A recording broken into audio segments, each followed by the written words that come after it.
The Kason 1216 hinge is used for underbar fridge doors and small walk-in cold rooms.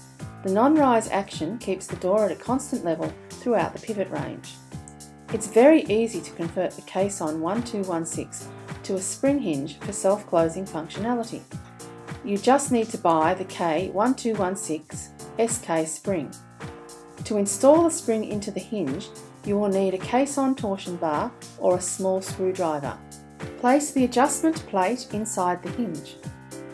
Place washer on lower pivot and apply a small amount of Kason low temp grease. Assemble spring cartridge as shown. Slip bushing over hexagon pin on mounted hinge. Then insert the Kason torsion bar into adjustment bushing assembly. Grasping torsion bar, compress spring and place adjustment bushing assembly over round pin. Adjust tension, then insert stop pin in hole of adjustment bushing assembly. Install cover on the hinge. The Kason 1216 is available from our website. Make sure you log in and get your trade pricing. For more information and technical drawings, visit www.crh.com.au.